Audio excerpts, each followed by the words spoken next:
Ассалаумағалейкум, құрметті достар. Бүгін мен сіздерге беспроводной зарядканы телефонға қалай істеу керек екенін көрсем. Ол үшін достар, ең бірінші керек сіздерге сым керек. Сым болғанда бұның қандай металдан екені маңызды емес, мыс алюмин бола береді. Және де бұның диаметрі 0,05. Және де достар, екінші сым бұл одан кішірек болу керек. Бұның диаметрі 0,04 немесе 0,3. Үшінші бізге керегі USB. Бұның микро USB кесілген плюс минус ғана бар. Мына жағы зарядка қосылады. Төртінші бізге керегі транзистор. Сосын және де конденсатор мен резисторын қосып қойдым. Енді бізге тағы бір керегі конденсатор. Және де екі диод.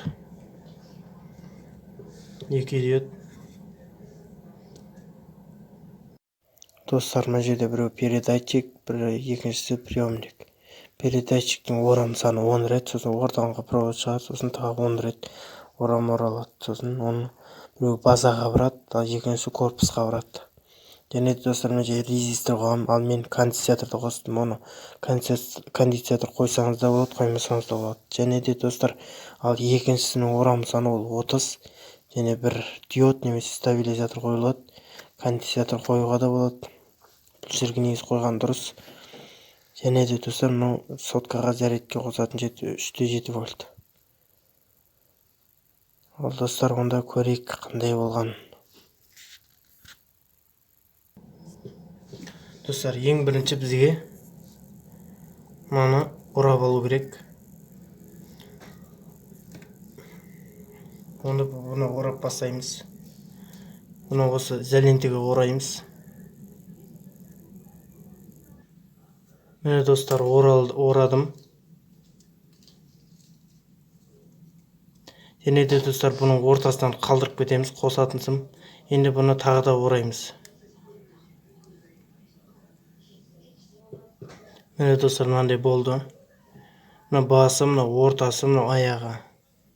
Міне достар, бұл бірінші сымымыз, ал екіншісін мынау кішкентай сымнан орайтын боламыз. Бұны да тоже осындай изолентаның сыртына өзіңізге керекті размермен орайсыз. Енді бұны біз деген 30-40 орам ораймыз. Міне достар, екіншісін орап болдық. Бұда достар, екі сымы ғана болады. Бұның басы, аяғы ғана болады. Міне екі сымымыз дайын болды. Енді достар, бұған транзистор мен резисторын барлық затын қосып көрсетеміз қазір сізге. Міне достар, енді қазір қосамыз.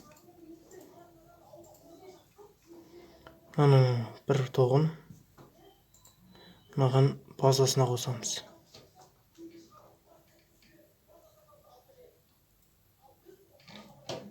Қостық. Ал мынаның екіншісін аламыз да мынаның корпусына қосамыз.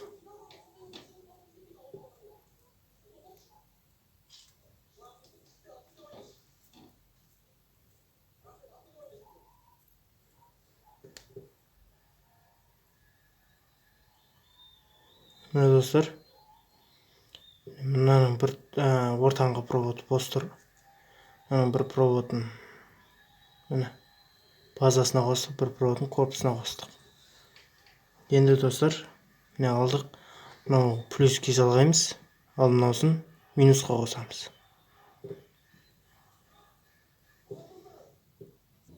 Міне достар, қостық. Минусты қостық. Ал енді мынаның сымның ортаңғы сымына плюсті қостық. Енді достар, біздің бұл дайын болды. Енді екіншісі бұл приемникті құрастыру керек. Енді біз достар, мен осылай жалғадым светке.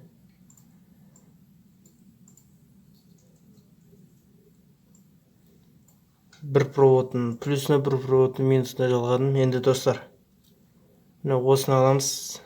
Осы бірінші осы оралған сымға жақындатсақ, міне қойып қоямын біз. Міне достар, өздеріңіз көріп тұрғандарыңыздай зарядка барлық қосылып тұр. Достар, енді мынаны қосамыз.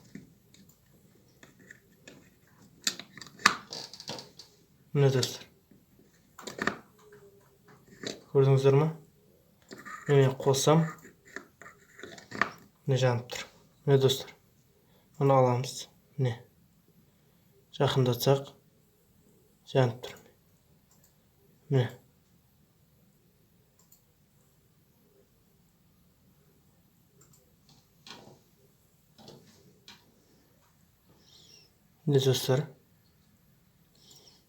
достар, егер видео ұнаса, лайк басып, комментарий жазайық.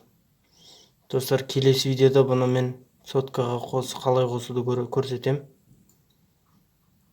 Ол үшін достар, каналға жазылып, лайк басып, комментарий жазайық. Түсінбеген сұрақтарды комментарийға қалдырсаңыздар, мен оны түсіндіріп кететін боламын.